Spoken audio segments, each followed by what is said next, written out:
Ladies and gentlemen, please join me in welcoming to the National Press Club Federal Communications Commission Chairman Tom Wheeler. It's an honor to be here at the National Press Club. The first generation wireless, 1G, was voice. The second generation, 2G, allowed both talk and text.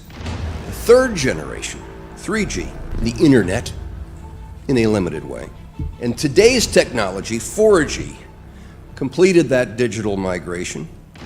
But if anyone tells you that they know the details of what 5G is going to become, run the other way.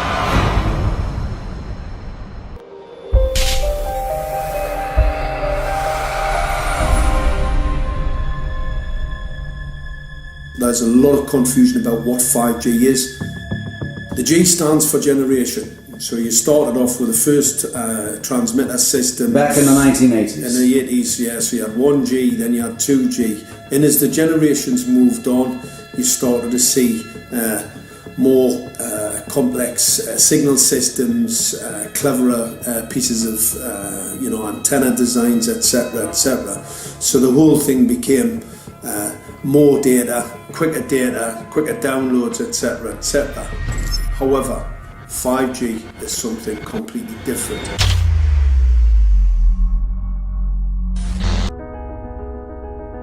You must consider the whole part played by electricity in nature. Human beings cannot go on developing in the same way in an atmosphere permeated on all sides by electric currents and radiations. It has an influence on the whole development of man. This life of men in the midst of electricity, notably radiant electricity, will presently affect them in such a way that they will no longer be able to understand the news which they receive so rapidly. The effect is to damp down their intelligence. Such effects are already seen today. Even today, you can notice how people understand the things that come to them with far greater difficulty than they did a few decades ago.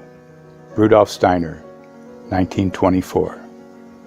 Rudolf Steiner noted that in 1924, since then our atmosphere has become far more permeated with electric waves of widely diverse types. There's no doubt now that electric waves, electromagnetic forces, cause direct biological effects. There's thousands of peer-reviewed papers on this subject. There's no doubt about it. But what are these effects? How are they affecting us? What can we do about it? We're now at a stage where we're putting in what's called 5G, which is a special type of broadcast for high-density information transfers. And it turns out that this is the same frequency bands that are used in crowd dispersal weaponry.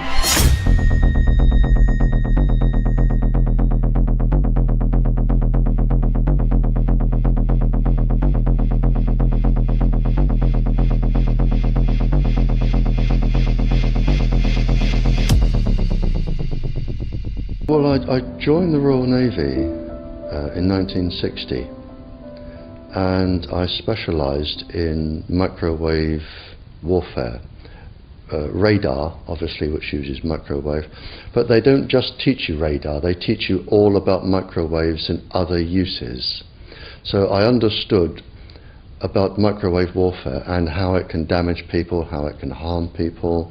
Microwaves then were used as weapons, as they are today.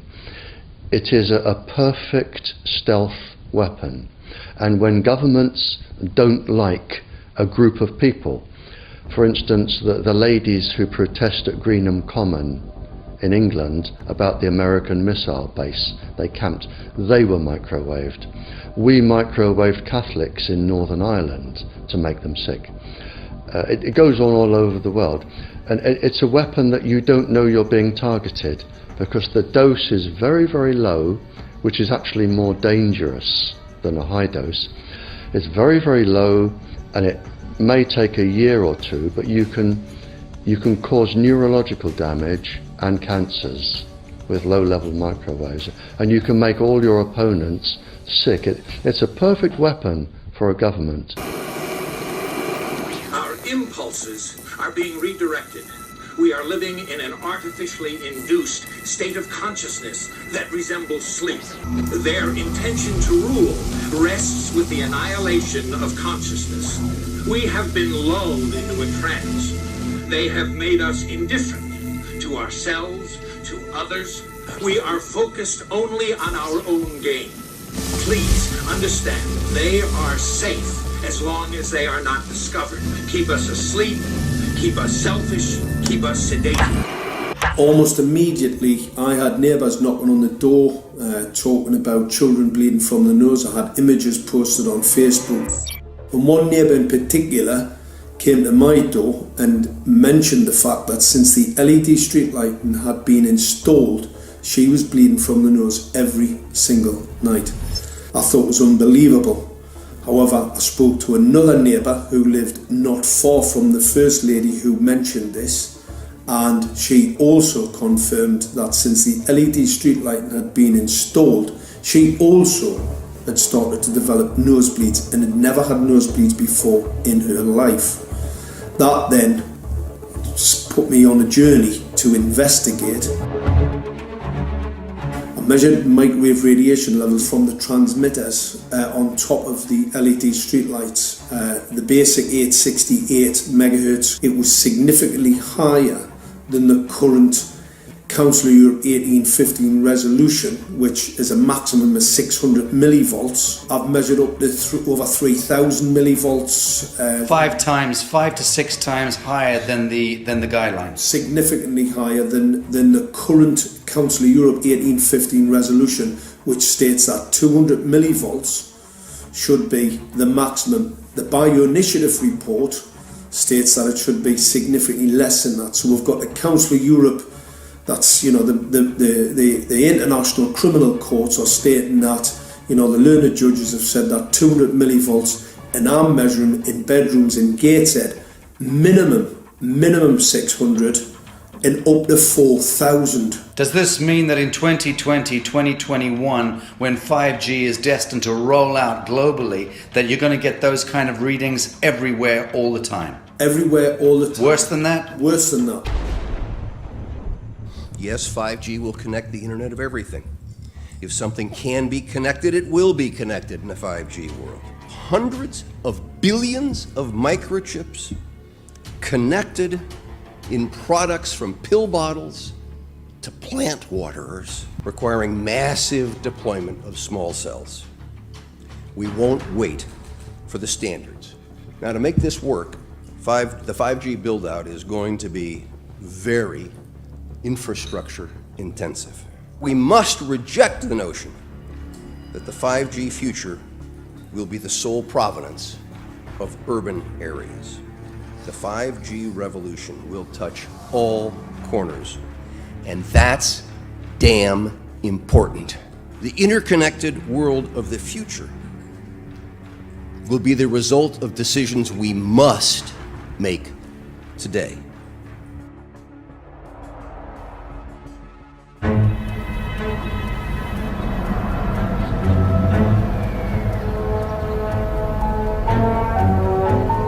The main issue before us today is Senate Bill 637 and Senate Bill 894, the former by Senator Hugh and the latter by Senator Knopf. We're going to invite the first four witnesses in support of the legislation, and that would be John Jones with Sprint, David Lewis and Andy Emerson with AT&T, Neil Krevda with Verizon, and Frank Alcavetti Jr. with T-Mobile. So be straight with me. Is it true? It could be. No, well, very few cases. There was an unfortunate incident out in Iowa. Look, gentlemen, practice these words in front of the mirror. Although we are constantly exploring the subject, currently, there is no direct evidence that links cell phone usage to brain cancer.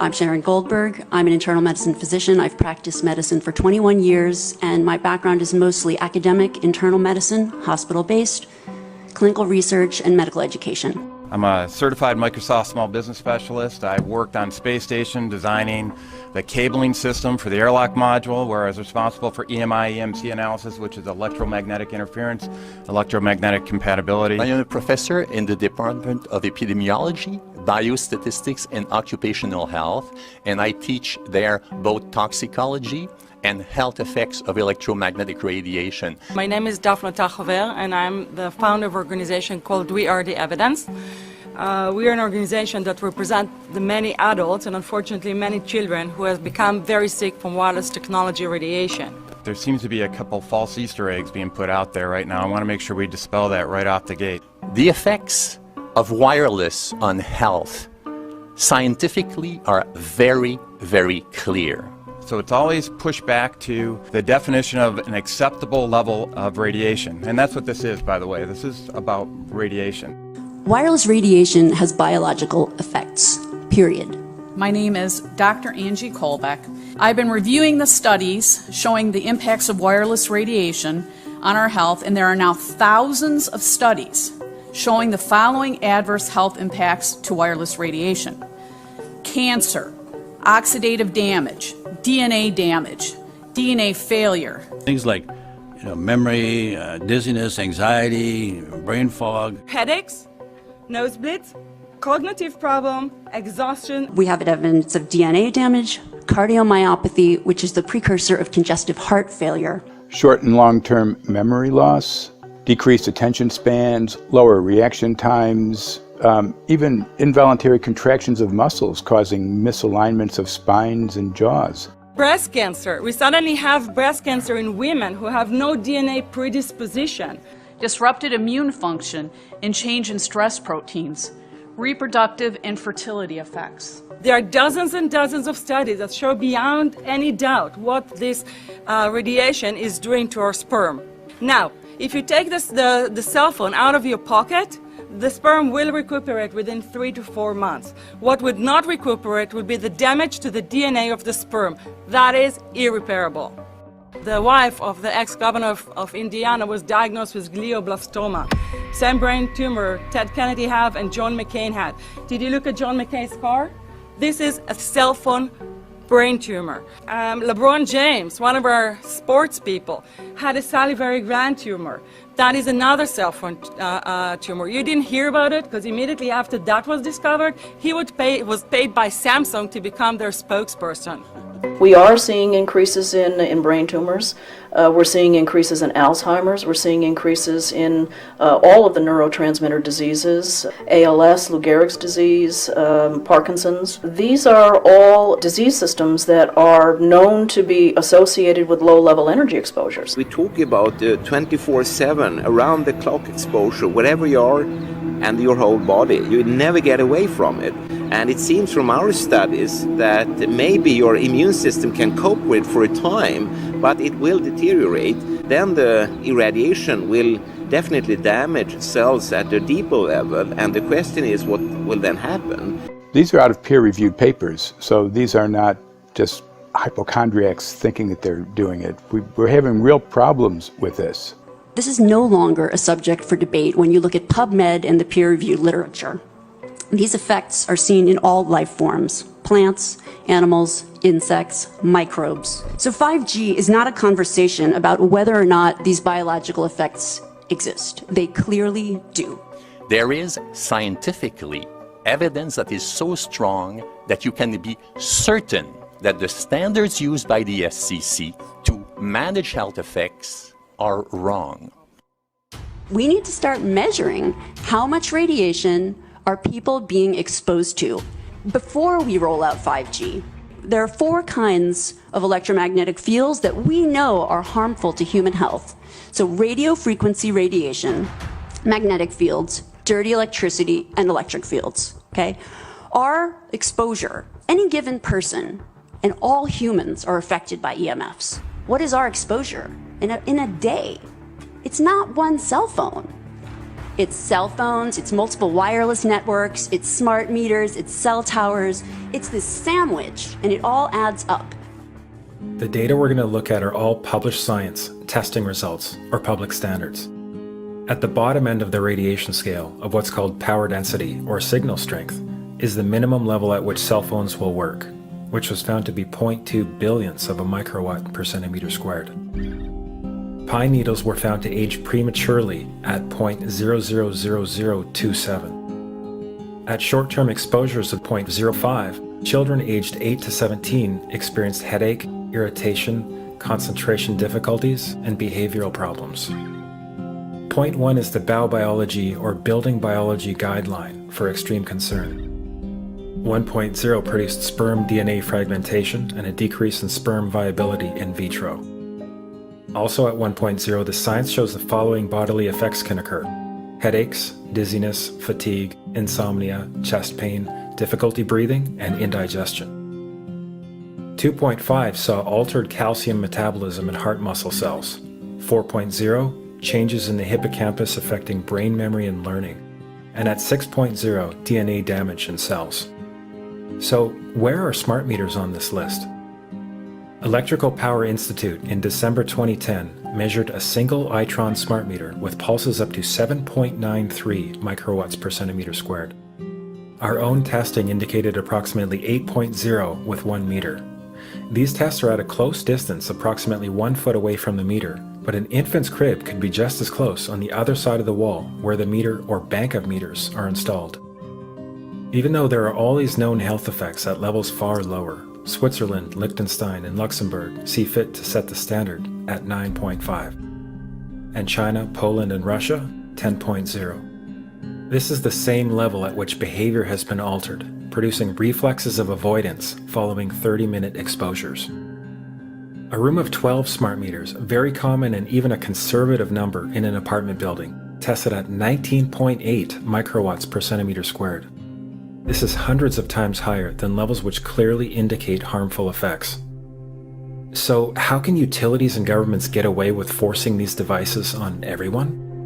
This is how. In Canada and the US and several other civilized countries, the safety limit is set at 600 to 1,000 microwatts per centimeter squared. This so-called safety limit is literally tens of thousands of times higher than levels which are known to damage health according to peer-reviewed published science.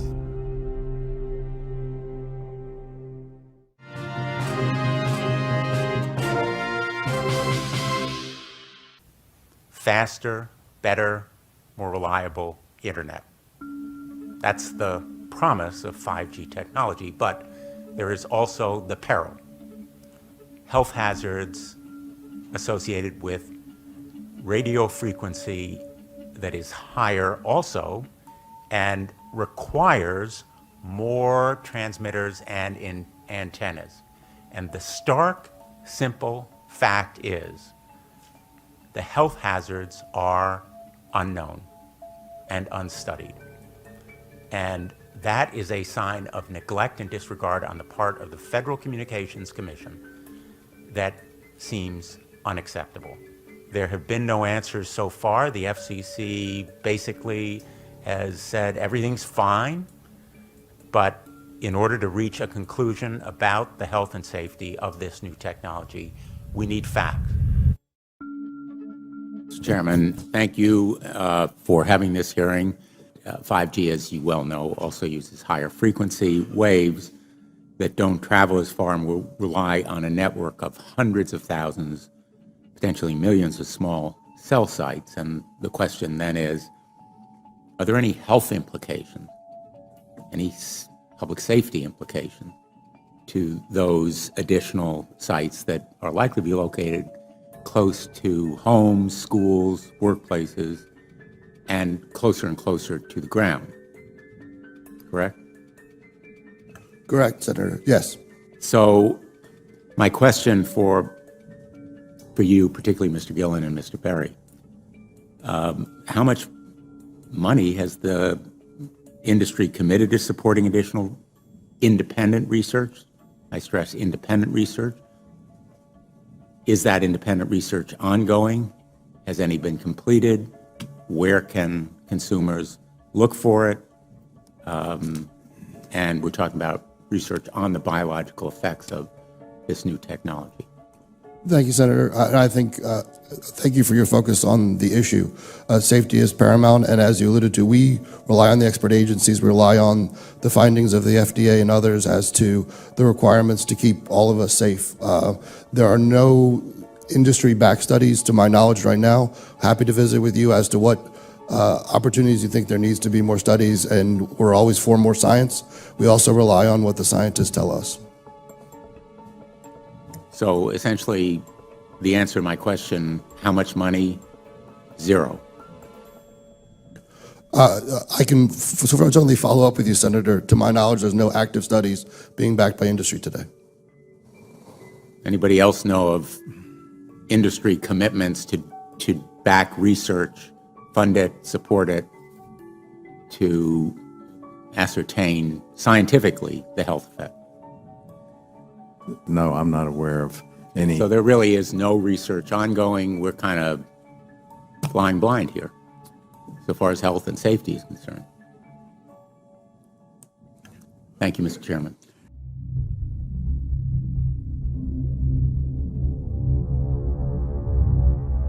You're a trained medical professional. Yes. We don't have one on the panel.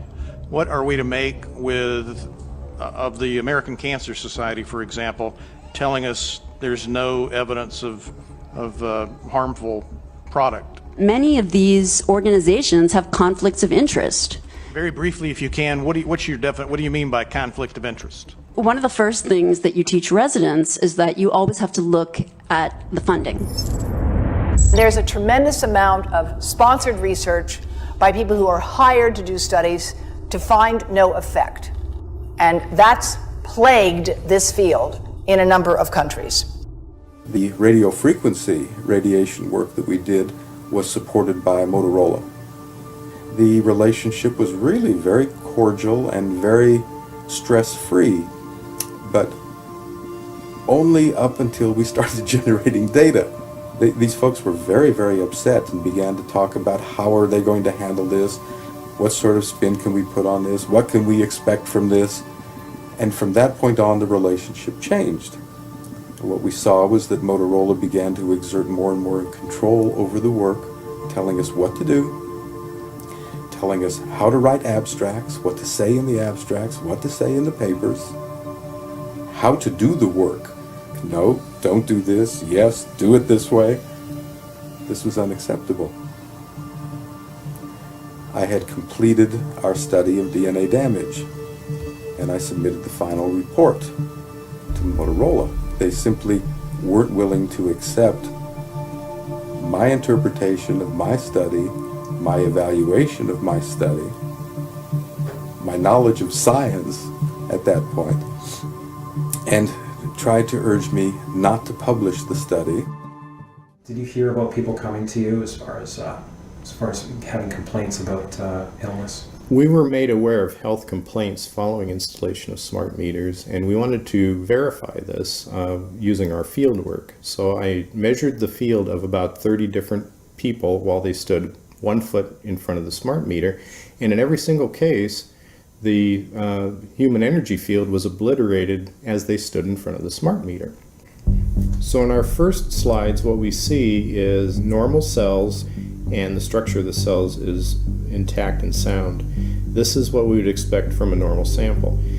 So after 2 minutes of exposure in front of the smart meter at about 1 foot away, we see a totally different story. Sample 1, you can see a lot of degradation in the cells. The cell walls have been broken, and you see changes in the cells which are called mycoplasma. It shows a mutation to the cell. In the second sample, we see a different type of degradation to the cell membranes. You can see a corrugation here. This is called bottle cap formation, and it's known that this occurs due to oxidation or exposure to free radicals. So this third subject, when we did her sample, she had to be pulled away from the meter after 45 seconds because she complained about an increasingly severe headache. And here you see a phenomenon called rouleau, where the red blood cells are stacking up, which makes it very difficult for the blood to deliver oxygen to the tissues as they would be their normal function. Every single one of these is a degradation. Every single one of these shows a trauma to the blood cells. and that came from something, and the only variable was the smart meter. The good news in all this is the patient and the blood can return to normal once they have been removed from the influences of these stressors.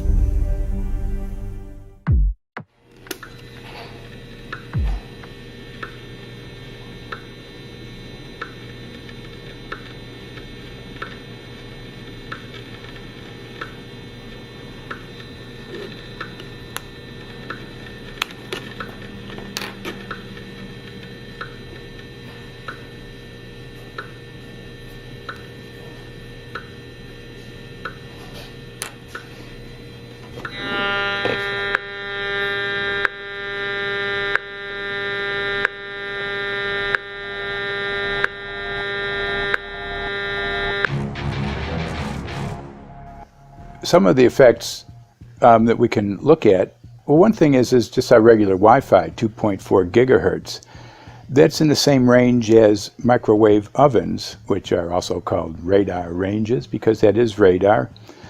2.4 gigahertz is interesting. It's not the peak absorption rate in water for microwave frequencies, but it's at a point where it allows full penetration, because if it came in at the peak, it would prevent the insides from getting warm.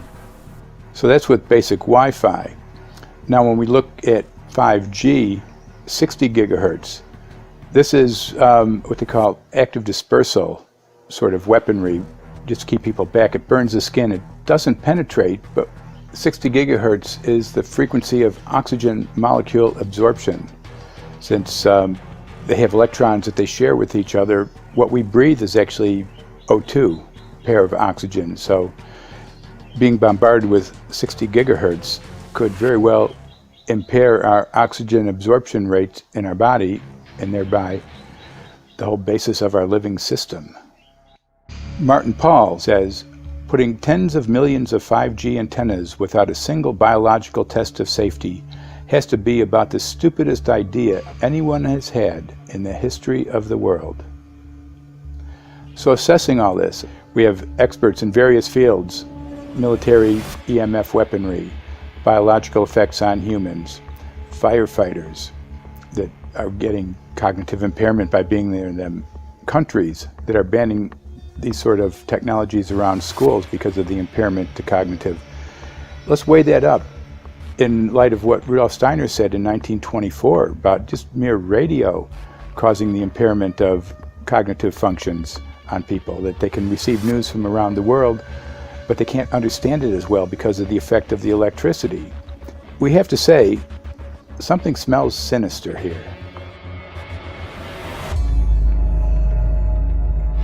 With the 5th generation, it's actually a whole new ballgame. It's not using the same technology.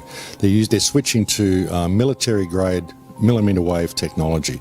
And when you look at this technology, I mean, if you go and look at DARPA reports, come and look at some of the patents that the United States military has put out on what they can do with psychological weapons, all sorts of things, crowd control, active denial, anything you can think of, this is what they can do with 5G. So any type of military application you can think of which has an electromagnetic base, they can do with 5G. And they're putting this out blanket across the population.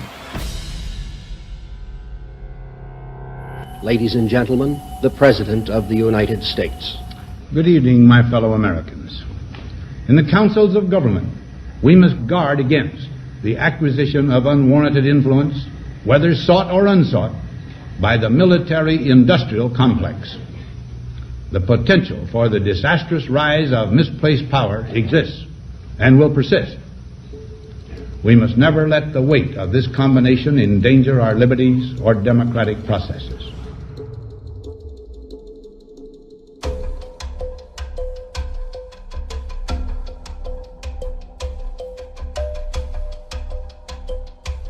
The FCC is a capture agency. They probably conducted what I believe to be the biggest fraud on the public ever conducted. The FCC has been described by Harvard University's Center for Ethics writer Norman Alster as the most captured agency in D.C., acting more as an industry cheerleader than a regulator. This is especially true today with 5G, where there are serious safety concerns and potentially misleading information coming from the FCC. For example, the previous chairman of the FCC is Tom Wheeler. He was the head of the Wireless Lobby Association for 14 years. Now remember, Obama told us there would be no lobbyists in his administration, so he took the biggest lobby and put him as a head of the FCC. And that's damn important.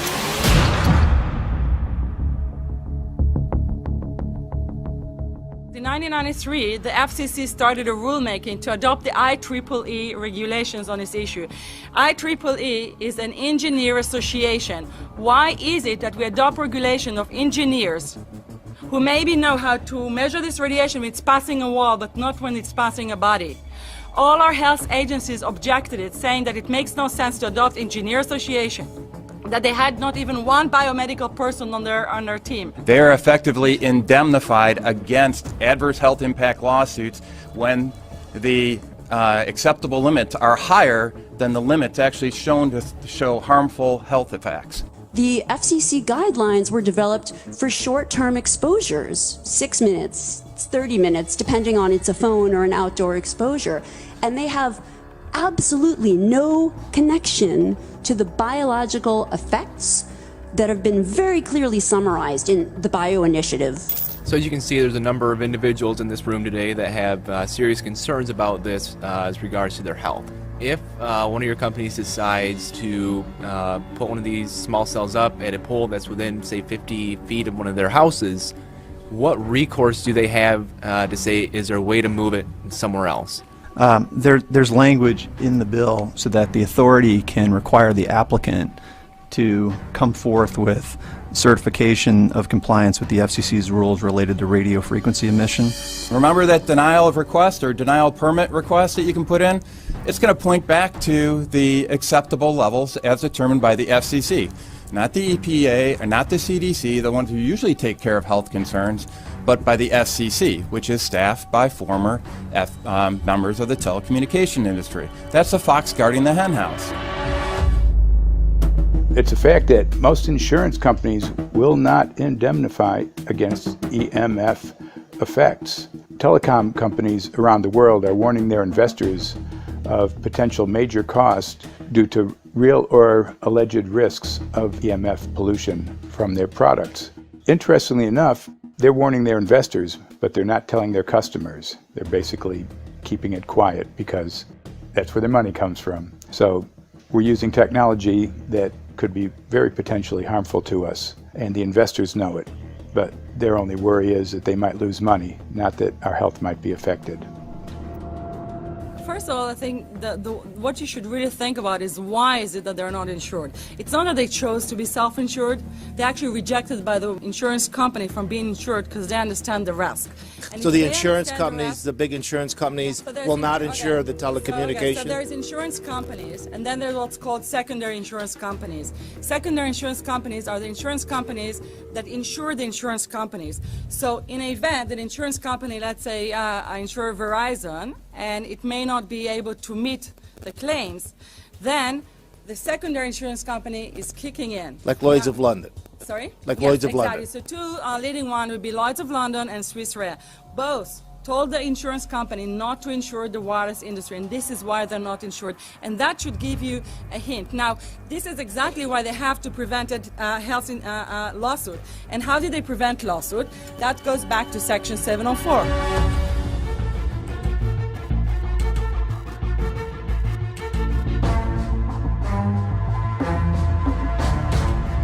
Section 704 was passed in 1996. This is how our rights in regards to health were taken away by the wireless industry. What this legislation did, it gave the power to regulate the health effects of wireless technology to the FCC. FCC is a spectrum auctioning agency. It's not a health agency. They don't even have one biomedical person on their team. And then the other thing that Section 704 did, It actually took the power from the state to regulate location of cell towers based on health. And what does it mean? It means that if they want to put a cell tower in front of your home, you cannot go to your city council and say, hey, stop, I don't want it. I just heard in a lecture that there are 10,000 studies proving that it's harmful. I don't want it. My child is sick. They would tell us, stop. You're not allowed to mention this in the city council because Section 704 says that if you will, and if the application will be rejected, the city will be sued, can be sued by the wireless industry.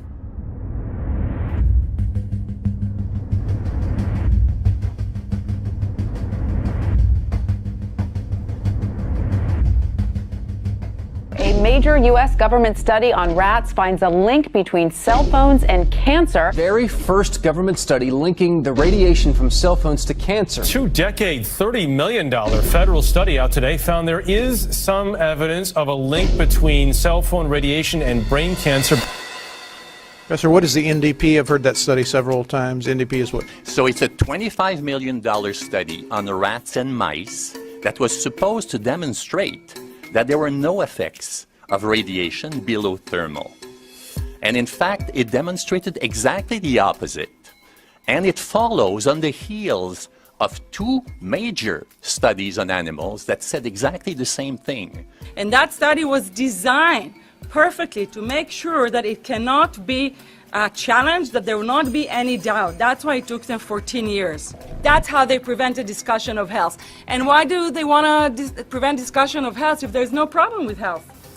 Simply put, FCC is completely unprepared, unable, and possibly unwilling to oversee 5G for safety, even as it barrels toward us. They are falling back on tired definitions and panaceas long since disproven by science. To make matters worse, recent FCC rulings and numerous industry-friendly bills passed at state and federal levels between 2016 and 2018 removed the last vestiges of local and state review over infrastructure siting, just when we need it the most. When those first studies were performed years and years ago, nobody knew about the importance of the microbiome, the role of the microbiome and the immune system, and even less the role of the microbiota inside our brains, that is, the microbes that are normally resident inside our brains, whose influence on brain function is nothing but immense. And you may think, well, who cares about the microbes? The less microbes we have, the better it is. Well, we know by now that this is not absolutely the case, because microbes are truly essential for the development and function of all our organs and systems. Our immune system is based on the microbes we have in our gut. And our brain also has microbes that influence its function. In tests, it's been found things like mold. If you grow mold inside a Faraday cage, it'll grow one way, and then even if the electromagnetic fields are around, take the Faraday cage away and some sort of 600 biotoxins are developed within the mold because of the effects of the EMFs upon it. Electromagnetic fields, even of weak quality, have an effect upon our microbiome, which is really essential to our whole being. You have to consider that DNA also works as a fractal antenna, which is able to send and receive and also to process signals under the form of radio frequencies. Well, then there is no doubt that artificial radio frequencies, such as those of cell towers, and in particular these new types of towers that have a much higher density of signals, they may somehow interfere with the ability of DNA to retain and transmit biological signals. So this is one level of danger that very few biologists are aware of. How much effort was put forward to address this, what most of these people are, or many of these people are here for, which are the health concerns? Was there any dialogue back and forth? Was there any working? Was there many studies evaluated to look at regarding this area?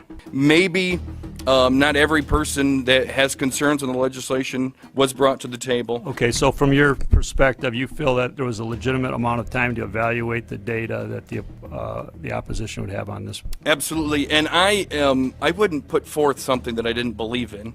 And I'll tell you, as I mentioned earlier, and it's been commented several times amongst the panel here. This is truly an economic development issue. Our 3-year-old, again at home, is outraged when we pull out the driveway and he's not able to access Wi-Fi.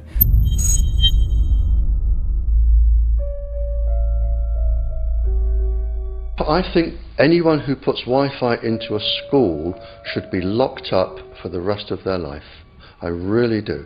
I think they're not fit to walk on the surface of this planet because they haven't looked at the research, and whatever incentive they have, it is not worth the genetic problems that parents are going to face with their children when they're born.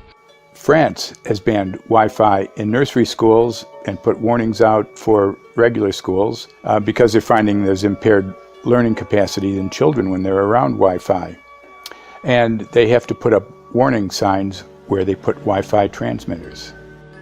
When I got sick and I learned that they're putting Wi-Fi in the schools in Israel, I was very sick at the time, but I could not tolerate the thought that children in the schools will become as sick as I have. And after a few months of correspondence, I submitted a Supreme Court case in Israel to ban the use of Wi-Fi in the schools and replace them with wired network. The 4 top diseases that kill our children, our young adults right now, are brain tumors, thyroid cancer, testis cancer, rectal cancer, everywhere we put our cell phones. And a lot of our children are sick and they're being misdiagnosed and mistreated because the wireless industry has put billions and billions of dollars in the past 30 years to mislead the public as to the health effects and keep the public uninformed. We are performing an experiment on children. We are exposing children to microwave radiation for 6 hours during every school day. We have had absolutely no studies looking at the long-term effects of this radiation on young people or even on adults. A considerable amount of research shows that developing brains and bodies of children are much more affected than adults. And there are clear indications of a link between increased electromagnetic fields and autism spectrum disorders.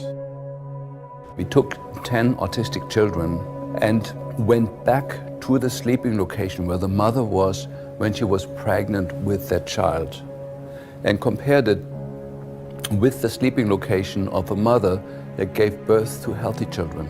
We had 10 mothers in that group, 10 mothers in this group, and in the group of the autistic children we found that the measurements that we got for the microwave exposure was elevated compared to the group of children that were normal. The fetus is affected. The exposure to man-made electromagnetic fields has become the first factor that could be isolated ever in autism that could predict autism. The 5th generation of wireless technology, or 5G as it's being rolled out worldwide without safety testing. Let me say that again, without safety testing. And how we've got scientists and doctors and environmental organizers saying, stop this. Because in terms of the effects of wireless radiation, the science is in. Wireless radiation can lead to cancerous heart tumors, brain tumors, DNA damage. Wireless radiation is linked to infertility, to autism, Alzheimer's, and more. And guess what? All the effects that I just listed, those are some of the effects that are known according to the technology that's being seen today. First of all, you have to know that we know that the other EMFs that we're exposed to are already known to be health risks. And basically that 5G, because of the frequency that's going to be used and because of the extraordinarily high pulsation levels that will be used, is a much bigger threat to our health than the things that we already have, which are very substantial threats to our health. We're not just talking about the intensity. We're talking about the frequency and the very high level of pulsations. There's a huge literature which shows that pulsed EMFs, EMFs that pulse up and down very rapidly, are in most cases much more biologically active than our non-pulsed EMFs. Every single wireless communication device communicates via pulsations, but the industry completely ignores this issue. The problem with 5G is that they're planning to put out tens of millions of these antennae all over the place without doing one single biological safety test. Are you implying possibly that we, the consumers, are the guinea pigs since they haven't really done tests to see the effects in a smaller setting? I mean, that's not an implication, it's a statement. We are, yes. Cancer is not the main concern that I have. I'm really concerned about sperm count and about effects on pregnancy. How many of you know that 1 in 6 American couples is unable to have a child when they want to? How many of you know that last year the birth rate in this country dropped the most that it ever has in recent history, 3% in a single year? People look at the sperm, and people use cell phones, and the sperm, usually sperm swim, and they swim straight. But if you expose them to radio frequency, mobile phone waves, they swim in a circle. Studies have been done here in Australia, taking sperm from healthy men. And one test tube gets exposed to cell phone radiation, and one test tube is not exposed to mobile phone radiation. And then the results are evaluated. And this is a measure of vitality. We measure how well the sperm swim. This is a measure of motility. This is a measure of mitochondrial DNA damage. They have 3 times as much damage on their DNA if they have been exposed to mobile phone radiation. The data on that are rock solid. Cell phones can damage sperm quantity and quality. Your embryo, your uterus in the fetus, where your child is developing for the first 100 days, in the ovaries, the eggs do not have that protection.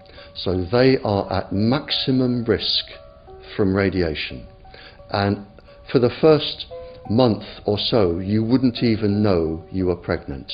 You wouldn't even be taking precautions. That is the main danger area. So you give birth to a daughter, but her ovaries are now contaminated. She may be normal, she may be genetically damaged, but her ovaries are at the most risk. So when your daughter grows up and she becomes pregnant and has a baby, this is where one of these eggs will be fertilized and come out. So the real damage here is your grandchildren. That is where it is going to show most. One interesting case, John Patterson. He was a telecommunications engineer in Sydney, Australia. Very brilliant man. For 20 years, John tested Telstra digital systems. Over the time, he realised the dangers of electromagnetic radiation. It disrupts the bioelectric system of your body, which is really your brain, your nervous system, how your muscles talk. And he tried warning of these effects through different agencies, through his company. Got all the test gear out and measured it and drew up a report, and I was immediately removed from service. Finally, in 2007, he took matters into his own hand. He commandeered a used British Army tank and went and destroyed 6 cell phone towers in Sydney, Australia, because he wanted to stop this. He was trying to make a point. The message was that how dangerous it was. You know, these people were elected by us to manage our infrastructure in a responsible manner. That is the sole purpose of government if it's going to exist at all. And if it doesn't do that, then it has no right. It is invalid. So we need to pull this infrastructure down. We really do. But in order to do that, I mean, we can't just be some violent domestic terrorist. You've got to bring this awareness to the people that these towers are doing them damage. You don't need bandwidth that fast. And they're not doing it so you can download movies quickly. They're doing it so they can track every single thing you do and bring in this social crediting system to control even everything you think. Current public exposure levels are at least 1 quintillion, that's 18 zeros, 1 quintillion times above natural background radiation, according to Professor Olle Johansson of the Karolinska Institute in Sweden. The highly dangerous biological effects of EMFs have been documented by thousands of studies since 1932, indicating that we may be facing a global health catastrophe orders of magnitude worse than those caused by tobacco and cigarettes. 5G is designed to deliver concentrated and focused electromagnetic radiation in excess of 100 times current levels in the same way as do directed energy weapons. There is currently an international appeal signed by 237 EMF scientists from 41 nations urging the UN and particularly the WHO to exert strong leadership in fostering the development of more protective EMF guidelines, encouraging precautionary measures and educating the public about the considerable health risks, particularly the risks to children and fetal development. Sorry, because we are talking with someone that is a little bit ignorant on these things. We're talking to the Wi-Fi systems. I become worried because I put those devices in my house. I will have to, I confess my ignorance on this. We will have to, but I'm going to raise this with WHO, which I think is the organization that might be able to deal with it properly, because I must confess I was not aware of that danger.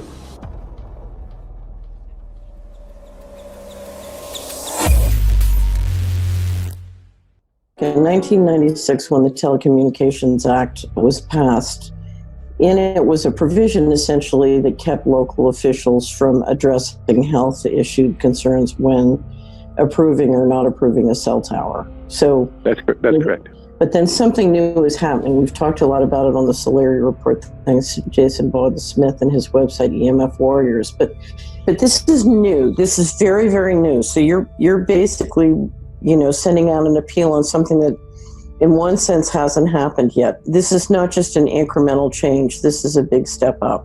It's a sea change. An onslaught's not an improper word. It's a bombardment.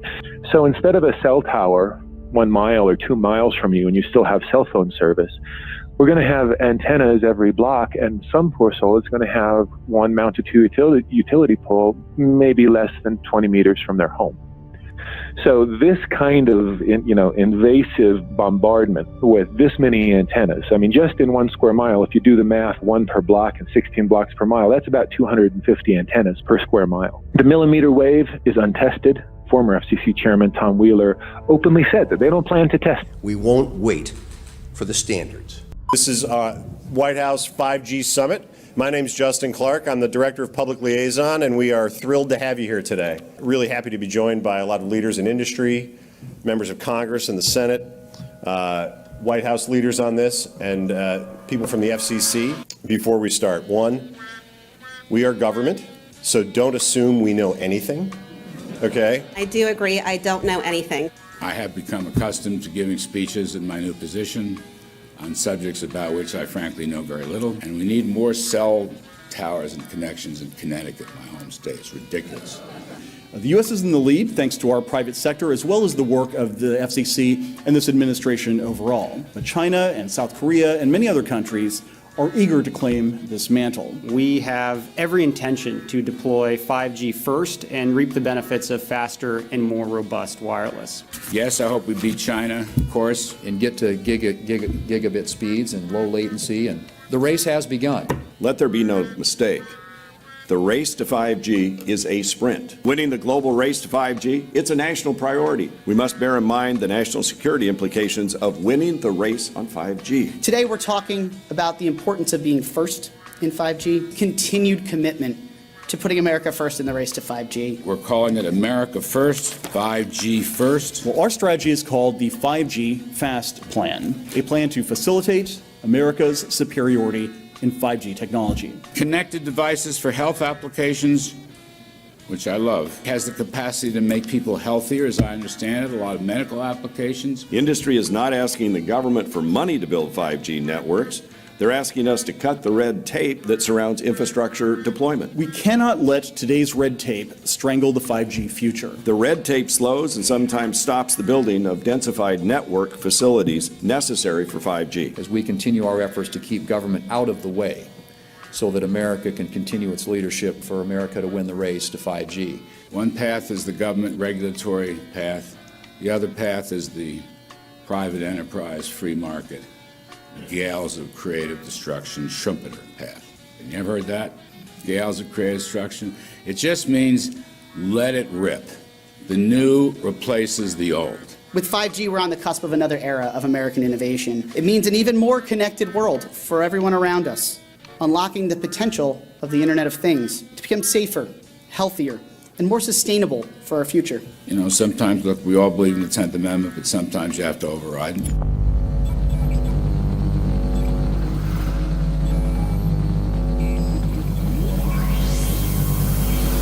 By the way, the 1996 bill permits that kind of override. We're not here to be completely heavy-handed, but sometimes you got to do what you got to do.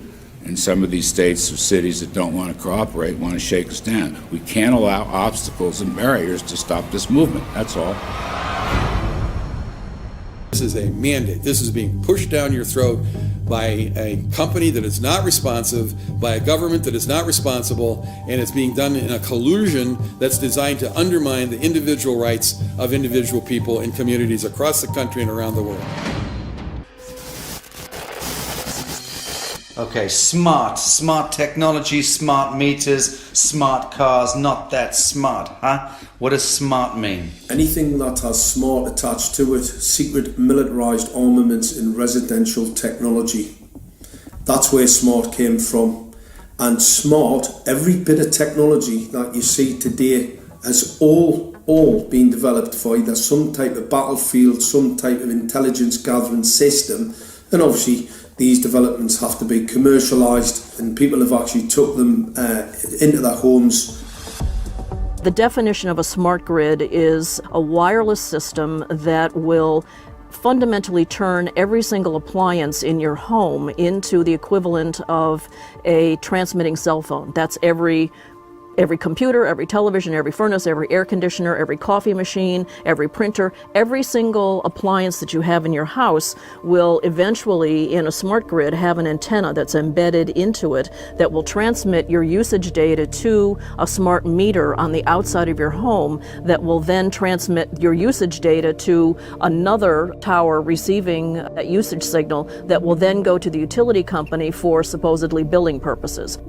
Not all signals will just be about your individual use. There will be aggregate meters that will bounce signal from house to house to house within a neighborhood that will then accumulate all of the usage data that will transmit that to the utility company. Now, what that will do is that the end metering system that is transmitting all of that data will be firing an RF signal at many, many times a second, which will increase the average homeowner's radio frequency radiation exposure exponentially.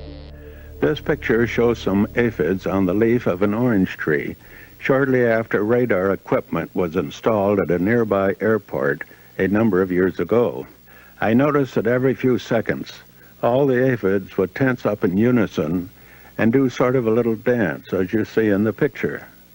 Upon further investigation, I found that the interval of time between the activity of each dance coincided exactly with the rotation of the radar rotor device at the airport, which was a distance of approximately 14 miles. Yes, 5G will connect the Internet of everything.